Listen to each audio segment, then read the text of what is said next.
everybody, and welcome back to another episode of the Jump Up Supercast Game Club. My name is Brandon, and I am your host. And joining me today, I have Will. La la la la la la la la. And I have Ilse. Oh God, what am I supposed? Oh, Katamari Damacy. You nailed it. That was good. You finished it. You finished the lyrics. You guys would do good if you were on that. What's that show with Beat Shazam? Is that a show? That is a show. There's been a lot of shows like that. Is there Jamie multiple? Foxx, I think, hosts the current one. Jamie Foxx, I love him. God bless. They had Wayne Brady before. Oh man, both of them. Get them on the podcast. What the fuck? What are Wayne Brady's thoughts on Katamari?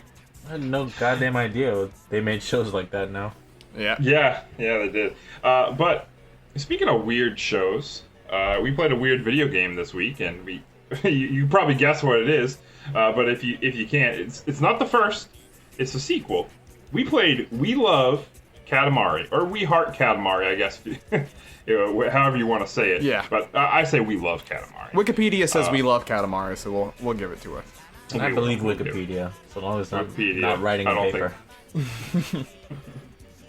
Will, this was a Will pick, very much a Will pick, by the way. Very much. Yeah. So We Love Katamari was developed and published by Namco. They did all the work here. Back on the PlayStation 2 in 2005. It was the sequel, like we said, to Katamari Damacy. The smash hit from the year before. Surprising smash hit. Surprising smash hit, yeah. You wouldn't think a game like this would take off outside of Japan, for sure. Right? It's honestly, the whole thing with Katamari honestly kind of surprised me that it even got released outside of Japan. And then it took off, which is even crazier. Yeah. Yeah. And the game is sort of about that a little bit. Like, Kind of. that's sort of the plot of the game. Very meta. Yeah. Extremely meta. So the thing here, we probably should explain this. So me and Ilse, this was our introduction to Katamari, the series. Yeah. We had never played the first game. So we don't know what the story was in the first game. I can tell you, it's not a lot. It's pretty vague. I kind of could guess that from this one, but The king of all cosmos gets drunk one night and destroys all the planets and all the stars in the galaxy. And you, as the prince of all cosmos, are tasked by your dad to roll up a bunch of stuff on Earth that he can then turn into stars and planets. okay. So I kind of gathered that. Yeah. But it's good to hear from somebody who actually played the game. Yeah. Will, by the way, I gotta throw it in your court here too, because you did pick this game, and I always ask, why did you pick this game? Why did you pick We Love Katamari?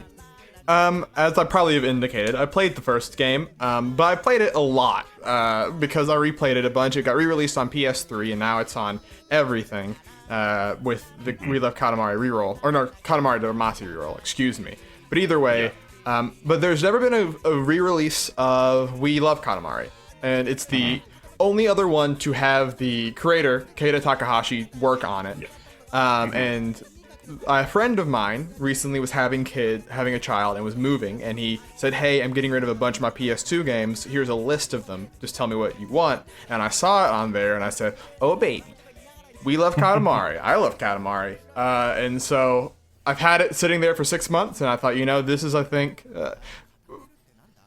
is a fun time to share this thing that I think Brandon and Ilse will like, and also get to play this game that's a sequel to a game I like a lot. And spoilers, I like this game a lot too. Yeah. Well, thank you for picking it, because I also liked it. I enjoyed it. And I gotta say, the story in this one. We went over the story in the first game. The story in this one also not a lot there, probably even less, because this game it is so meta. The story is just people love the first game, so here's the second one, and you take requests from fans that had played the prior game, and just that's really it. You're out to make the fans happy. Yeah, they're all basically like, oh, Katamari Damacy. Oh, we love the king of all cosmos. Please help us with this. Let's make another Katamari. Yeah. Roll up everything. Along the way, you do get a little bit of backstory about the King of Cosmos that plays out through these very little cutscenes. strange. Yes. They are extremely strange. There's a queen of all cosmos. We get to learn how they met and how the prince came into being. Wow. But what a whole adventure. Like you sort of said, like most of the sort of dialogue of the game is just sort of the inane ramblings of the king to you before the game starts. Like he'll just sort of like have a thought and he'll just yell it at you and then be like, oh, by the way, we need a ball this big. You know, like go collect a bunch of paper cranes. Yeah. Which I think is fun. It's interesting. Sorry, go ahead. No, go ahead. Because talking about the guy who made Keita Takahashi, he's a guy that famously has said he hates doing sequels. He hates doing the same thing again. After this game, he left video games just period for a while and made Playgrounds. And so sort of like I think it was like sort of self-inserting himself into the King of all cosmos of like, oh, people want another? Okay, like sure. I don't know what to do, but we'll do something based on what you asking for it. And so I think that's cute.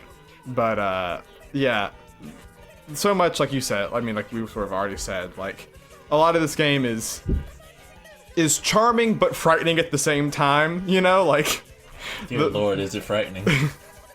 There's I guess we should say the basics of it, right? You roll up, you start as a ball, the Katamari. Yes. You can bump into things. If you are bigger than that thing, you will pick it up, and that helps you become larger and larger. And you use that for various ends, but mostly the idea is you get bigger, pick up bigger and bigger things, and then but that includes anything from objects to animals to plants to people. They all just get the buildings, islands. They all just get rolled up into the Katamari, and a lot of them don't seemingly want to be rolled up into the Katamari. They run away. They're scared, but doesn't matter. Oh my god! And when when the people are rolled up or the animals, they just keep twitching. They just wiggle. They're just twitching the whole time. I'm like, what is this? It's so the game. At first glance, what it reminded me of is a 3D version of Feeding Frenzy. I don't know if you ever played that game. Sure, yes.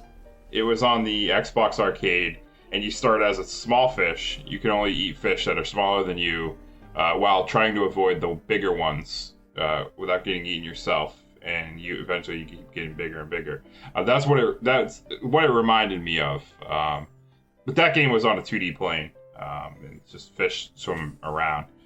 But this game, obviously, it takes that concept, which I think I don't know if it came before or after. I really don't. Probably before. Yeah. Honestly. Probably. But yeah, it takes that idea and it rolls with it. By the way, it rolls. Pun intended. And this the fun thing is.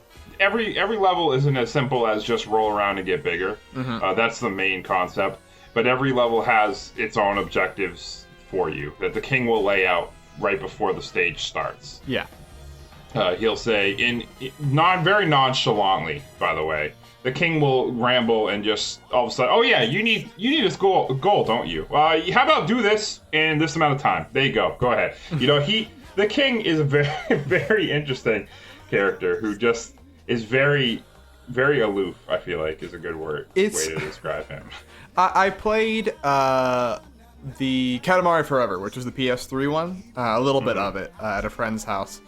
And it's a thing that's like, the king is such an interesting character because he's like, when you fail, he like shoots you with laser beams, right? He becomes it's fucking terrifying. Demonic. Yeah. Yes. But and there was always like an element where he could like be mean to you a lot in like Damacy, and even in this game, there's moments where he's like really like sarcastic and sort of, you know, like pokes at you. But in lots of backhanded compliments all over the place. Yes. If you don't get the max rank, he'll make sure that you know it. But like in those later games, like it was even more mean-spirited. Like they sort of like took the thing of like, oh, let's make him even meaner. And I think that like going to this game, there was a little bit more of like a I don't know, a balance. I don't know. It's hard to touch on because it's very much just like a tone that the game sort of strikes, right? Of like it's both scary, like in like if you think about stuff through, but it's also so colorful and simple and bright, and like the music is so cheery and like the game says like when you get rolled up in the Katamari, actually it's like a miraculous experience. Like people are incredibly happy when they do so. They don't look happy. They don't look happy, but like I think that like that tone is sort of what he brought to the table, Takahashi brought to the table, and sort of other people were trying to emulate later down the line and couldn't quite get it right. Well, yeah, I mean that makes sense. Like if I thought about him being meaner, then I would like the character a lot less. Yeah. It's like because I really enjoy the way he acts towards people, and especially you get the cousins. All your cousins are in the game, and every time you find one, he's like, "What were you doing on Earth? Oh, you were fishing? I have no idea what you're talking about." And he just he just doesn't care. He just throws them off to the side. He always asks, and then it's just instantly like, "Yeah, I don't care." He did the basics of like showing interest, but no actual interest. It's very funny. Yeah, it's great. Right. Yeah. Well, he kind of like toes the line between like caring and not caring. Like and it kind of follows from like his whole backstory with his dad kind of being the same way to him. Right. Yeah. True. And one thing I love too is going into the levels. It's always you take a request from a fan, and let's say this person.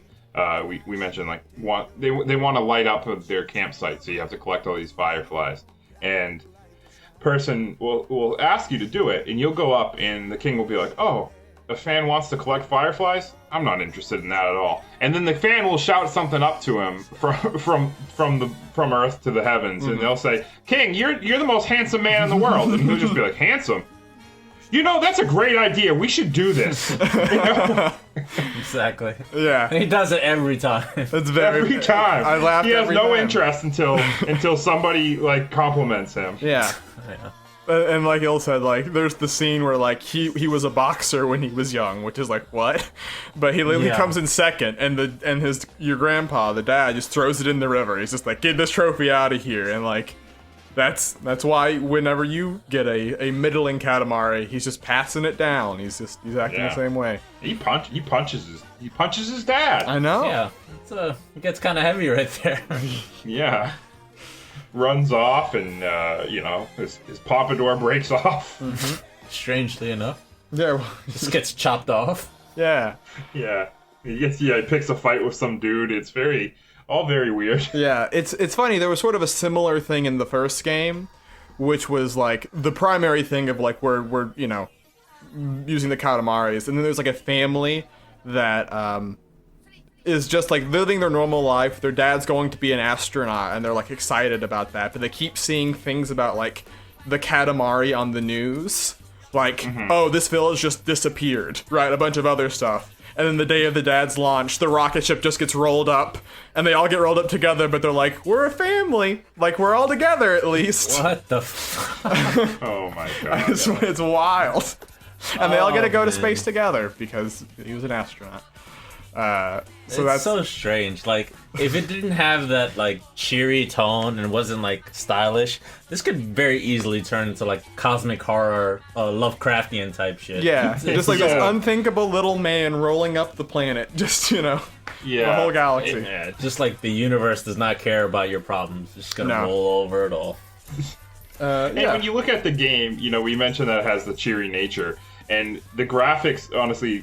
They're like the main thing that show it off, right? Because it's the artistic style of this game that really shows off how just goofy and fun it is, and it's not like hyper realistic. I know it's a PS2 game, so obviously it's hard to do anyway. But they don't take that at all. Like the people are almost like Minecraft looking, very square and a lot of the stuff. There's a lot of objects, so they're all geometrically simple.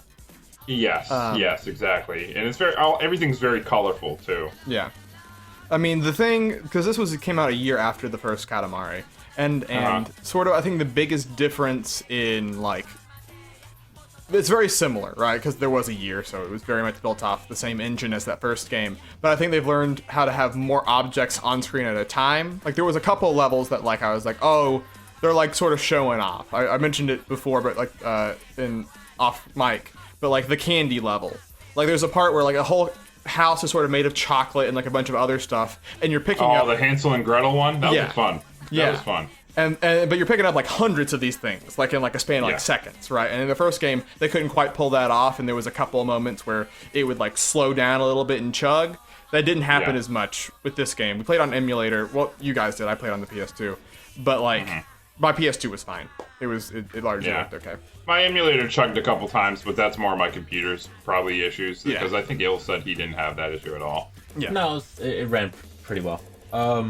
To Will's point, I was just gonna say, the stage is like so jam-packed in this game. There's like so many details and so many things to pick up. It's like it's really impressive actually. Honestly, they really are. And there's all sorts of in-jokes in the levels that I really appreciated. You know, you'll see you people, somebody hanging off a cliff, right? Or just random stuff. A guy stuck in the ground because, somebody watching TV. Just weird, random things, There was a centaur roaming around. Yeah. Like, fucking cavemen. There was a ghost in a well that would pop out if you waited by it, stuff like that. Dinosaurs. Yeah. Godzilla, Yeah. That's my favorite, is because I think that underlies a lot of the game is just the act of going from small to big and seeing these things that seem gigantic suddenly be easily rolled up it's like satisfying, just on like a sort of basic level. Yeah, absolutely, it really is. It reminds me of Chibi Robo in that way, the sense of size. Yeah. And, exploring, but just, getting bigger and being like, feeling that accomplishment when you see something earlier that you're like, well, that thing is fucking huge, but all of a sudden you're bigger than it and you're like, yeah, I'm gonna roll you up. Like there's one part where there's like an Ultraman looking like giant, like, mech guy doing like a Cesaro swing on just like another thing, and you're like, this is great. Like this I laughed just when you like see that, and then eventually you roll both of them up, right, eventually when you get big enough, and that's, I think, really funny. It's why I found the first game so replayable, and like why I like to go back to this game is like we noticed a couple of things, but like I'm sure there's even more that we didn't notice, right? Oh yeah. Right. And that definitely. That's what adds to the replay factor for me. Yeah. And I think that was like one of the things with the time limit levels. I was like, damn it. I wish there wasn't this time limit so I could like just take it in, like really find all these hidden jokes and secrets that are throughout the level. But I guess that adds to the replayability like you just said, so. Yeah. I agree with that. But also, I mean, one of the little quibbles I had with the game was that with the camera being behind the ball all the time, like sometimes you'll miss like details of the game while you're rolling everything up. So I don't know. I felt like I wish I could see more of the world because it's so interesting and full of all this crazy shit. It's very cool, but like I wanted to see more of it. Yeah. Because as you get bigger, the camera sort of like zooms out and up a little bit more on you, right? Yeah. But like especially when you're small and like the print is very much visible, you're like behind the back, like you said. Yeah. And that's where I think like there would be like mice running around when you're like really small, and they would like do little bits and jokes that like I didn't notice until I went back the second time on like up the first couple levels, where you roll up and get bigger and stuff like that. So I hear you. Yeah, and it feels good to roll up the things that were pissing you off earlier, too. Like, there's certain things that'll bump you around and kind of bully you, like animals or, there's a fishing level, there's a fisherman who keeps trying to fucking catch you, And to roll him up right at the end of that level, I got big enough, and I was like, yeah, you asshole. Yeah. That felt good. Though, like, in terms of, like, there's not, like, a lot of, like, new gameplay elements layered on top of here. Like the underwater thing is new, right? You couldn't really go underwater in that way in the first game. They make sure you know that too. Yes. Oh, this is new to this game. Yes. Which is very funny because it's that meta thing, and like the cloud level, like where you're like above rolling things up, like yeah, that was cool. I really liked that one. Yeah. And so I would say that in the first game, it's very much split between like roll up bigger and just reach a certain size and like collect a certain number of things. And that still exists in this game, but I think they do a better balance of all of them. Like objective, like variety. Mixing them up and having the levels themselves be mixed up and changed. It's nice. Yeah, because you revisit like a couple of the locations a few times. There's the classroom you visited a couple of times, and the bedroom that rolls out into a town, and just a couple places. You visit a couple places a few times. I think the campground twice as well. Yeah. Super weird feels when you're in that classroom and you roll up all the kids, though. You know what? I loved it. Oh man, I'm feeling real sketchy about it. But the thing that is nice though is even when you go back to some levels, they'll like take things that were in the previous level and like change them and do little twists, right? And that's sort of another thing you can look out for those little details. The level's definitely different from like the campground the first time when you have your ball is on fire and you have to light a campfire, to the second time where you just collect fireflies, which is I like the firefly really level cool. a lot. I like that. I really like just enjoyed the vibe of it. It was cool. Dude, I don't even know. Did we even mention that when you play the game, you literally use just the joysticks and that's it? Yeah. As well. Yeah. So the camera's like locked behind you, always moving around, right? You don't have no control of the camera, other than like you control the Katamari itself, and you control the prince who can rotate around the Katamari. Yeah. Right. And, yeah. And that's it. One of my problems was that the moving. I don't know. The controls were a little bit obtuse. Like they send you. They give you the whole like control scheme at the beginning of the game, but it's a lot to remember. And moving side to side regularly is slower than it needs to be. Like there's a quick turn, but I don't understand why the quick turn isn't just the regular turn. Yeah. Yeah, because why wouldn't you ever not use the quick turn? And like I legitimately had, because I same thing that you just mentioned, that the tutorial, there's a lot to remember. That like I was like, I know there was a quick turn in the tutorial, but I couldn't remember it, so I literally just went online and like you looked move up one forward quick... and one back, and that's exactly. And I looked up a quick guide where it was like, I was like, I know you can do it. Let me just look this up, and I looked it up real quick, so I was like. It's going to be helpful. Really helpful, because I went a couple stages with just doing the slow turn, and I was like, this doesn't feel like it's right, And there's a way to do like an about face if you click in both sticks, right? Like, it's weird, because, I mean, I didn't know that walking in, it very much sort of assumes that you did play the first game, right? Like, because that stuff is, there's more of that process in the first game of, like, the tutorializing a little bit more. And so I sort of threw you guys in the deep end unintentionally by picking this game to start off with. It was okay though; it wasn't that bad. Yeah.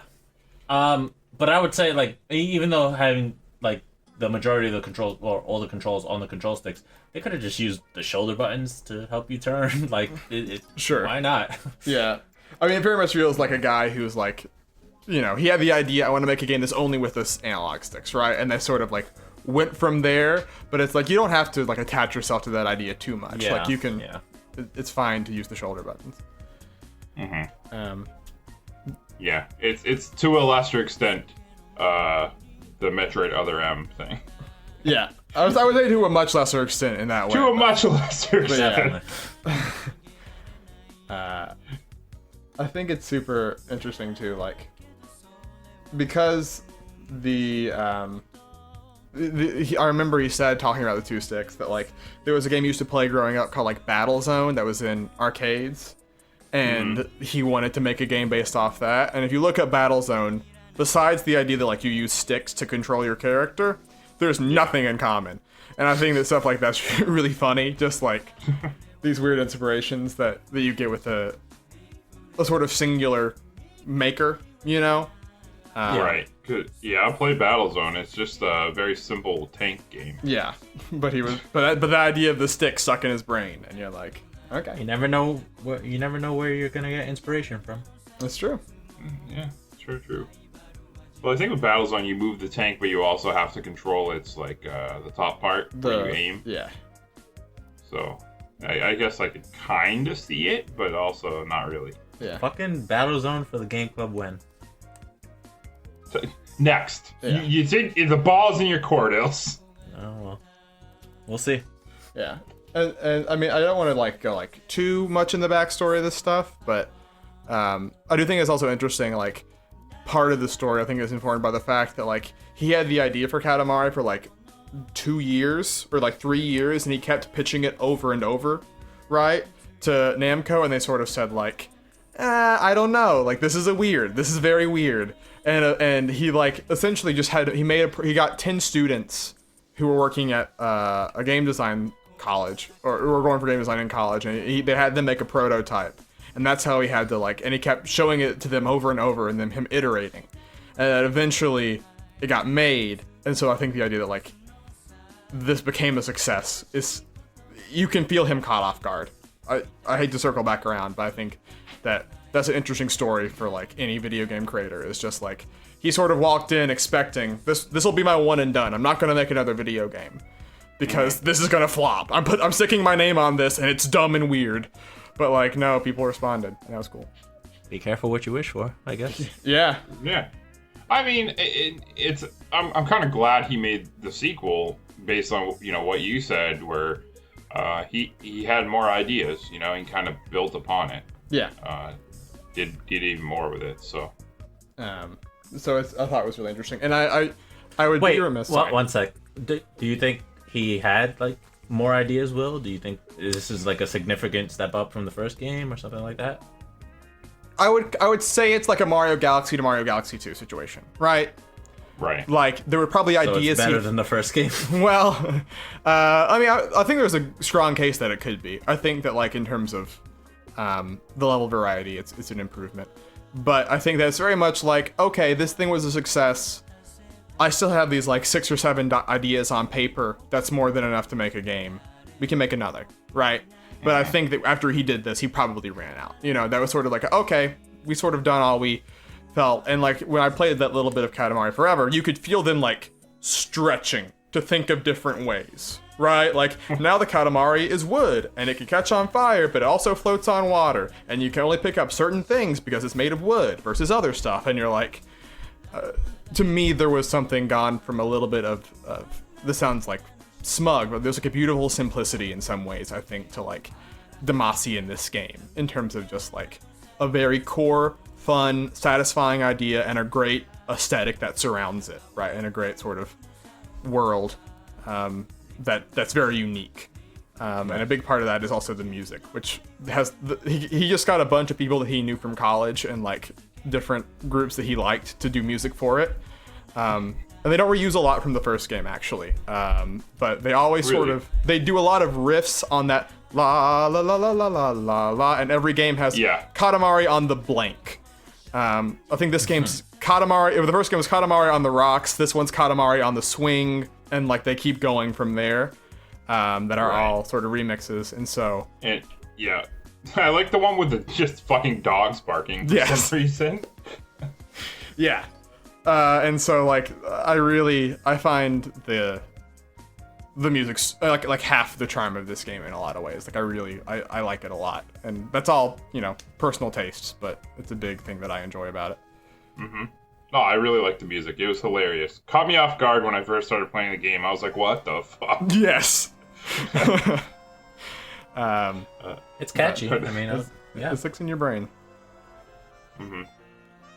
You guys have any, there was some tracks I definitely enjoyed more than others. But they let you choose on at least on the replays. They let you choose. I don't know. I think they might even when you first play it. Which is new from the first game, and I'm happy you mentioned that because it is nice. Because like. If you wanted to do in the first game the Katamari like theme, you had to either do the first level or the last level, which is 30 minutes and nothing else. And so like if you wanted to hear that, you were either locking in to do the little baby level or you're giving up 30 minutes of your life. 30 minutes, jeez. I think the longest level of this game was 17. Yes, which I do like. Because in that first game, like, you're going from super spec to rolling up islands. In this game, they sort of get like, no, let's truncate that. You know, like, especially because if you fail after 30 minutes, that's super frustrating. Right, definitely. And so I think that was a smart, like, sort of second pass at that idea. Mm-hmm. Yeah, that was what I was... Even with the 17-minute one, I was like, well, I better beat this shit. So if I fail at if I go a whole 17 minutes and I don't complete it, I'm going to be like, damn it, I got to do this again. Yeah. You know? Yeah. And that's another thing that that sort of changed with time is the games themselves got harder and more strict, because I think they were worried that people wouldn't want to pay $60 for an 8-hour game, which this is, and so they sort of just made it artificially difficult. But this game, I think, struck a decent balance, and like there was never too many times that you failed outright, but there were times that you thought I could have done better. At least that's how I felt playing it. Yeah. Oh yeah. Yeah, I thought that a few times, but I also I never went back. But also, that's the nature of the game club. It's like I'm just I'm moving on. Yeah. Yeah, this game has a very like zen feel of it. Like I said with Chibi Robo, this is one of the games you could really take your time with. You just kind of relax while you're playing it. It's not it's stress free. Yeah. It's just really like effortlessly enjoyable. Yeah, during my weekends in like junior and senior year of high school, I would just do a weekend. If I had a weekend open, I would just play through the story mode of Katamari, and that was what I would do with the weekend, right? Because it wasn't too long.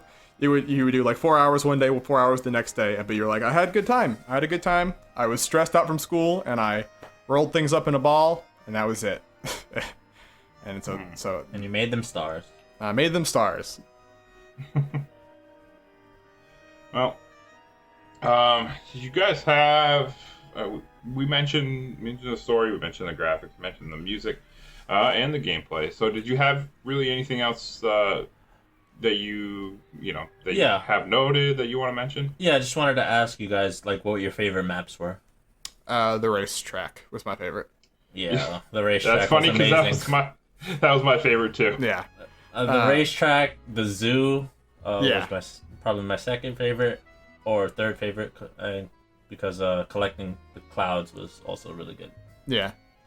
Like I said, I like the fireflies too, and I liked the first time you do the underwater, the fish stuff, because I like the music a lot in that stage. I really liked the final one with the 17 minutes. Yeah, definitely. It's so good. Because it felt so good to just finally be like, I'm rolling up the fucking Empire State Building and the Statue of Liberty. I'm rolling up the fucking Eiffel Tower. Yeah. You're just happy to roll up the Empire State Building because you hate New York. Yeah. That too, and and Godzilla and fucking Thunder Gods and all sorts of shit, islands, volcanoes. Yeah, it's very funny because the fucking Tetris. What is that Russian building from Tetris? Oh God! Oh no! Oh no! It was there, and it was fucking way bigger than anything else, and I was like, what the fuck? It's funny because I think that's probably also an interesting change, because very much the first game they have a similar final level like I mentioned, but it's very much Japan. Like you're getting different landmarks that are from the country of Japan. Eventually you're rolling up specific islands, right? And you wouldn't know. I didn't know any of them obviously because I don't know this like small islands off the Japanese coast, but I think because the game suddenly became like a more worldwide success, the final map is this very truncated version of like a bunch of world landmarks, Yeah, there was Easter Island where the actual fucking Easter Island heads were like, they were alive, they're running away from you in fear. So I think that's cool. I was super interested, looking at the side by side of these two games. I wonder how big that level actually is. It seems because so seeing big. it unfold was crazy. Yeah.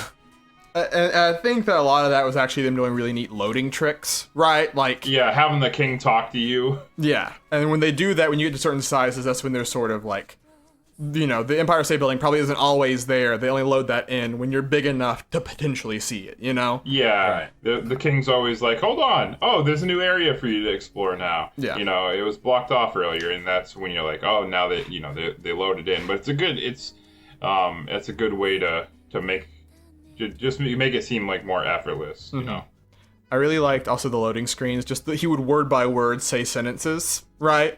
Like sometimes it would just be like, loading, but then sometimes it would be like the PlayStation symbols, and then one time it was like, who even plays Katamari? Why we do this game? You just roll things up, it doesn't make sense, and then like it loads, and then like, that made me laugh. And you have to really follow it to read it. Yeah, I don't know because he's bouncing around. Yeah. Yeah, there's one time he falls asleep and it's just Z's coming out. Yeah. Those loading screens were great. Yeah, very charming. Charming is a good word to describe the game. And in the King, I gotta say, He's my homie. Mm-hmm. Really is. Good guy. Well, not a good guy. I don't know, but I like him. You're like just him a saying lot. that so you can roll up whatever you want him to roll up. It's true. It's true. It's true. Yeah, he's gonna hear me and be like, homie. Yeah, whatever this guy says is great. We got him. We got him. We're gonna help him. That's good. I want the king to agree with me for wherever we're gonna put it on the list. That's what I'm trying to butter him. Oh no. Whoever he disagrees with is gonna get rolled up. Please be worried. Look out, Ilse. Well, had to die someday. Yeah. There are worse ways No, to it's go. a joy. It's a joy to be rolled up in the I Katamari. mean, I'm not gonna go there, but okay. Yeah. Just make sure you're twitching the whole time. Uh-huh. Keep I'm on sure. wiggling. I'll do my best. All right. So, fellas, now it's time to see if we recommend this game. I think we all know the answer, but we're gonna ask it anyway. We start with you, Will. Will, would you recommend We Love Katamari to somebody? Totally. This is my kind of video game. I love it a whole lot. So yes. Okay. Ilse. Yeah, definitely. Like I said, stress-free, kind of just always fun. I don't see how you hate on this game at all. It's like hard to even imagine. All right. And I'm gonna say yeah too.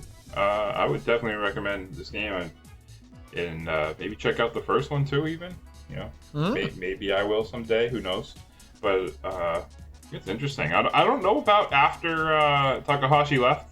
Will, you seem to know a little bit more, but definitely check out at least the first two for sure. Oh, you don't want to play Touch My Katamari?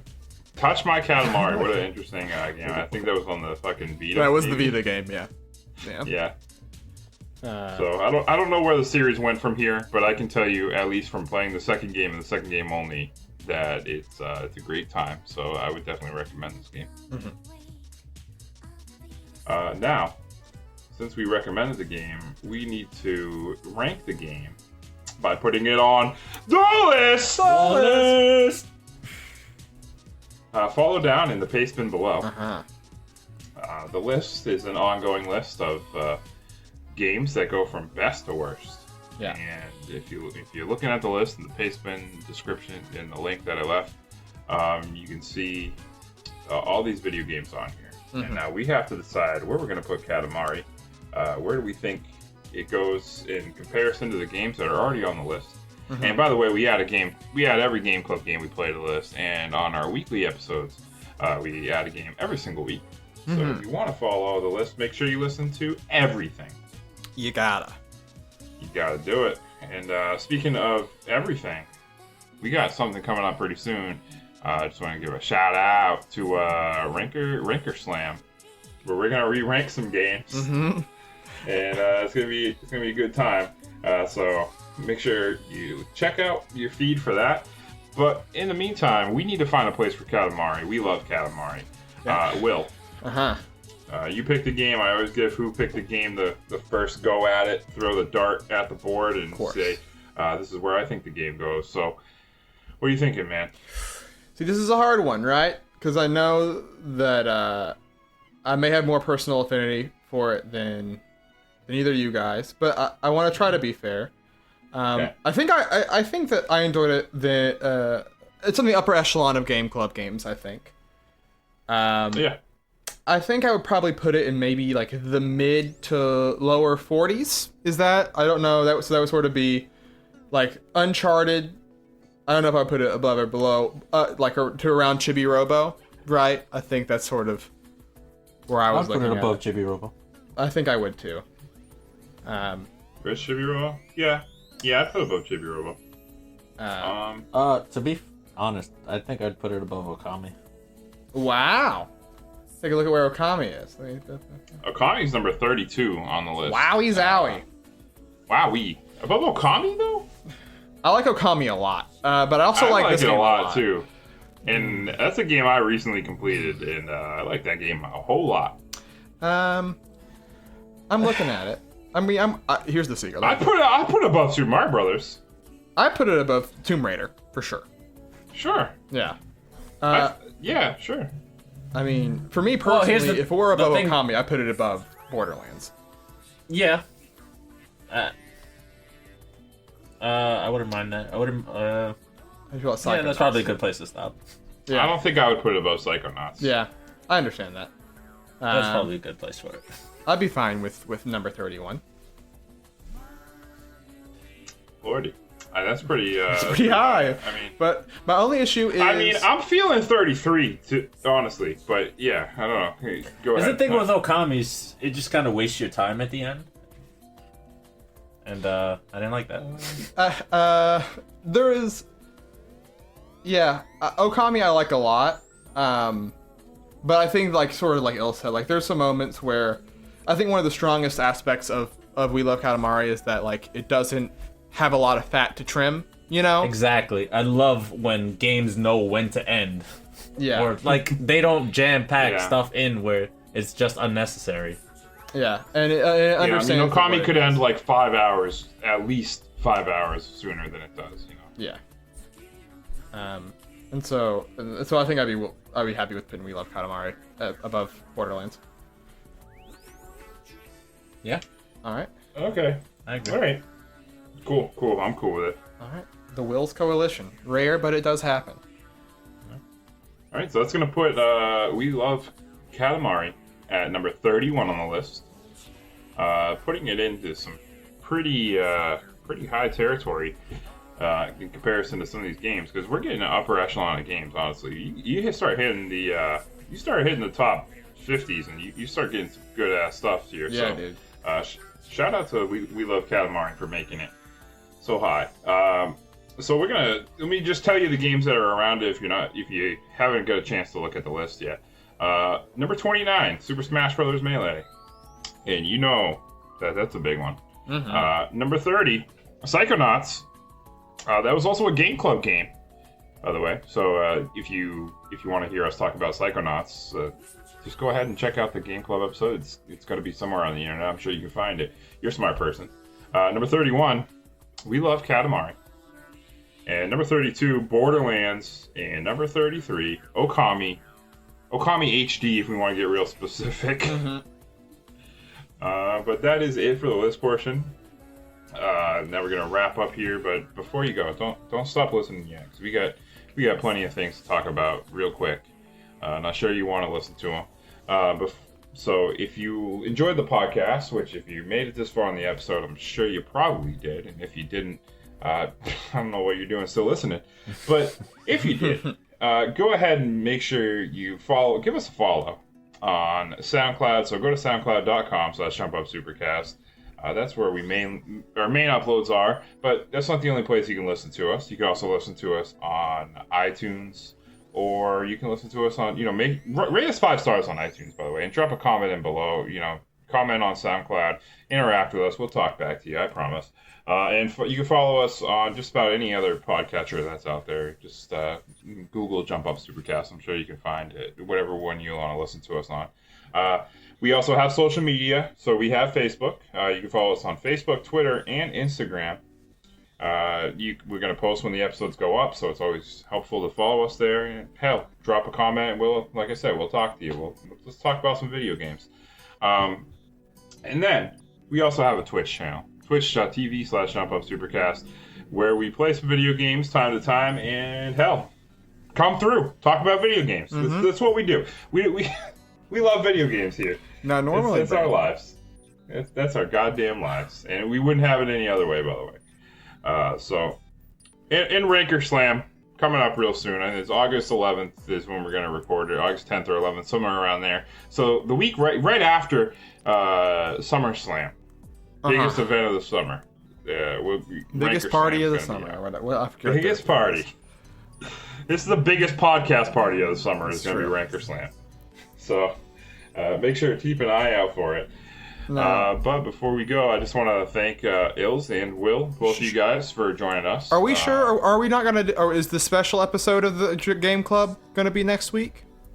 Yeah, you're right. That is coming up. Mm-hmm. You're right. Thanks for reminding me, Will. I don't know what I'd do without you. There's going to be another Jump Up Supercast Game Club coming up, like, next week, which is crazy. As of right now, things could change. This is tentative, so, but... we just played Marvel Ultimate Alliance 3. Game just came out. We all played it. So we figure, why not talk about it and having a special episode here. And it's extremely special because my good friend Andrew from the Cosmic Airways podcast is going to be joining us on this. Our first official guest. And it's going to be fun having him along, talking about Marvel Ultimate Alliance 3, nerding out about, I'm sure, all sorts of Marvel history and comic books and Marvel Cinematic Universe or whatever we're going to talk about here. It's going to be a fun time. We just finished the game. Me and Ills, Coalition, we played it together. Beginning and end. Doing it. Will, you joined us in a couple of times. I unlocked Thanos. You did. That's pretty impressive. Not as much as you would think. But... Yeah. Well, so we're gonna be talking about that coming up pretty soon. So keep an eye out for it. And like I said, I appreciate Ills and I appreciate Will. Thank you for picking a game. But before we go, one more thing, super important. Can't be the game club without a game to play. So Ills, I gotta ask you, my buddy, what are we playing next? All right, so we're going back into GameCube era. Sorry, and we're gonna play Geist. Guys! Oh, baby! I know Brandon knows this game. Mm-hmm. I do. This is a game I've beaten before. Oh well, Yeah. get ready to play it again. You know what? I've been thinking about it a lot lately, so it would be my pleasure. So I'm looking forward to it. All right, awesome. Well, thanks everybody for listening. We'll be back in 2 weeks to talk about our time with Geist, and go out there, play some video games, and make sure just be nice.